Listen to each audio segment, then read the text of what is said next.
La revue de presse spéciale, madame, monsieur, bienvenue sur ITFM 103 et Cam News 24 émettant depuis Garoua, offerte par MBF Media Productions, démarrant par Challenge Hebdo à la une présidentielle 2025. Il ne s'agit pas d'une affaire du Grand Nord. Dans une déclaration, Amadou Baba Abdourahmane, le candidat recalé du scrutin du 12 octobre prochain, pense que les forces politiques du changement n'ont plus assez de temps pour trouver la formule magique, plus que 5 jours pour désigner un candidat consensuel, nous dit le Challenge Hebdo. C'était dans une sortie où le candidat recalé de l'UPC au scrutin du 12 octobre prochain soutient que les forces politiques n'ont plus assez de temps pour trouver une formule magique du choix du candidat consensuel. Présidentielle 2025, le président intérimaire du Mouvement pour la Renaissance du Cameroun écrit au chef traditionnel. Mamadou Mota appelle à la défense des intérêts du peuple camerounais en quête du changement. Candidat consensuel, la plateforme de Fumban choisit Tomaino Ndamjoya. Elle est soutenue par une dizaine de formations politiques, nous dit Challenge Hebdo.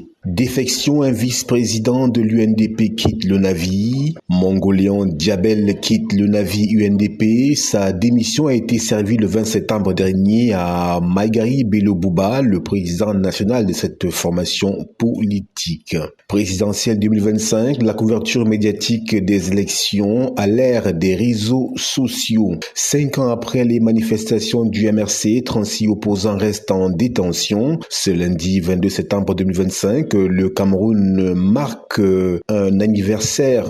5 ans se sont écoulés depuis les manifestations organisées par le Mouvement pour la Renaissance du Cameroun, MRC, réprimées par les autorités.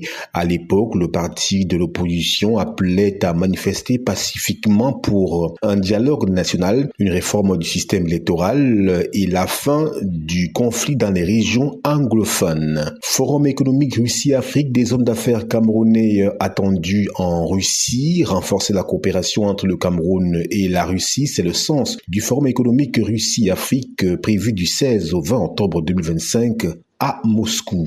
Sécurité alimentaire des PME locales pour contrer les chocs mondiaux face aux crises alimentaires mondiales. Les petites et moyennes entreprises PME jouent un rôle important dans l'amortissement des chocs y relatifs. Réhabilitation de la SICAM, l'État négocie un marché captif de 20 milliards de francs CFA. L'avenir de la cotonnière industrielle du Cameroun, SICAM, fleuron déchu de l'industrie textile camerounaise, se joue actuellement autour d'une table de négociation. Selon une étude, des boissons consommées au Cameroun sont dangereuses. 3 instituts de recherche confirment qu'un tiers de ces produits sont impropres pour la santé. Cimenterie, une nouvelle unité de 20 milliards de francs CFA voit le jour à Edea dans la région du littoral. Elle a été inaugurée la semaine dernière par le ministre par intérim de l'Industrie. Sécurité des patients, la prise en charge des nouveau-nés préoccupe l'Organisation mondiale de la santé. L'OMS veut prévenir les préjudices évitables au cours des soins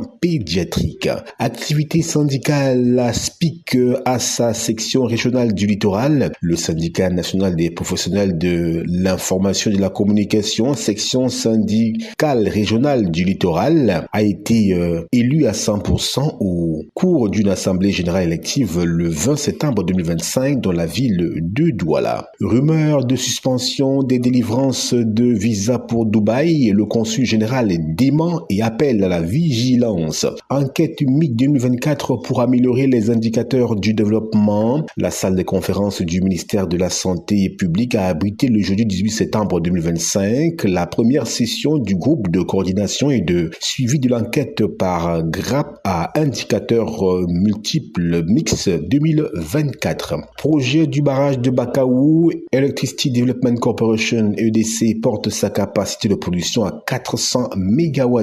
Mise en œuvre du BIP, 250 millions de francs CFA des primes pour 5 municipalités. La plateforme numérique doualasport.cm lancée à Douala. C'était en présence du ministre des Sports et de l'Éducation civique.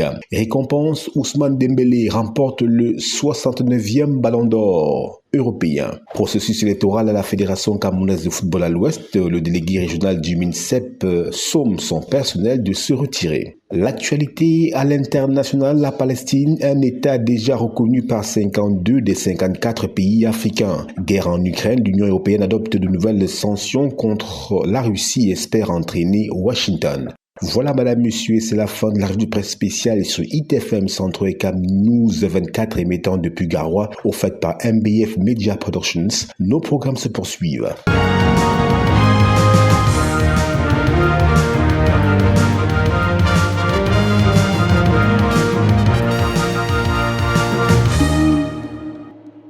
ITFM 103 et Cam News 24 émettant depuis Garoua. Madame, monsieur, bienvenue à la revue de presse spéciale. Le hebdomadaire Dicalo à la une. Lutte contre Boko Haram, l'appui décisif des États-Unis. C'est ce qu'il faut retenir principalement de l'audience accordée par Paul Biya vendredi dernier à un haut gradé de l'armée américaine, nous dit le hebdomadaire Dicalo à la page 5. Au nom du consensus, Tomaino Ndamjoya prête à retirer sa candidature. La candidate de l'Union démocratique camerounais Hermine Patricia Tomano, épouse Ndamjoya, n'exclut pas le retrait de sa candidature si l'opposition venait à s'accorder sur le choix de l'oiseau rare, nous dit-on. Consensus à tout prix, le MRC interpelle les militants du FSNC et de l'UNDP. Le secrétaire général adjoint du MRC, Roger Justin Noah, exhorte les militants de l'UNDP et ceux du FSNC à exercer une forte pression sur leur leader aux fins de coaliser, nous dit l'autre hebdomadaire Dicalo.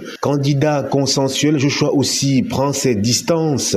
Invité sur la chaîne étrangère RFI, Radio France Internationale, le 19 septembre 2025, Joshua aussi s'est clairement exprimé sur l'actualité politique brûlante au Cameroun relativement au choix d'un candidat consensuel de nature à porter la voix de l'opposition face au président sortant Paul Biya le 12 octobre prochain. Lu ailleurs, Jean-Baptiste Plaka critique l'inconséquence des opposants africains. Pour l'éditorialiste Jean-Baptiste Plaka, les opposants africains sont pour l'essentiel responsables de la longévité des régimes qu'ils sont censés combattre dans leur pays. C'est le point de vue qu'il a défendu dans sa chronique diffusée samedi sur les ondes de RFI et intitulée « Et vive l'inconséquence des opposants ». Littérature, la vie de Paul Biya en bande dessinée par Manaouda Malachi, le ministre de la Santé publique.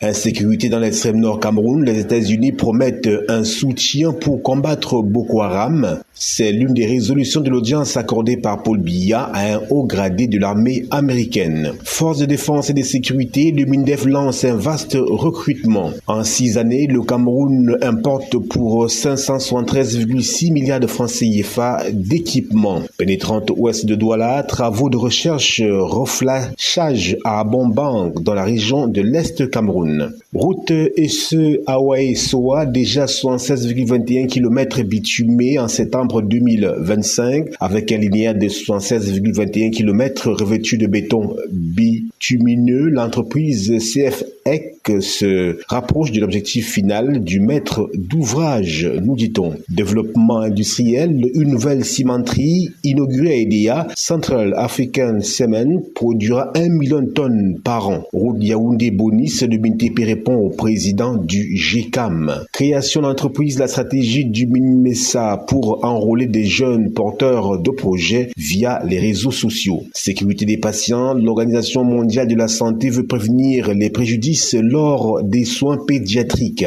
Prise en charge des patients, les spécialistes jouent la carte du silence. Les patients dénoncent. Selon une étude, des boissons vendues au Cameroun sont impropres à la consommation. Douala Boulabéry, Kamwatsa mène des actions pour améliorer l'offre en eau potable. CDC, l'État solde de 15,7 milliards de francs CFA d'arriérés de salaire. Énergie solaire, 28,6 MW bientôt disponibles à Marois et à Guider. Intercommunauté sportive, faire du sport un pilier du développement territorial. Ligue africaine des champions, fortune diverse pour les clubs camerounais. Colombe rate le coach face à Jaraf. Aigle tombe face aux Ivoiriens. L'actualité à l'international, Moyen-Orient, le Royaume-Uni, le Canada et l'Australie reconnaissent officiellement l'État de Palestine. Retour sur le continent africain Guinée, les électeurs votent sur le projet d'une nouvelle constitution.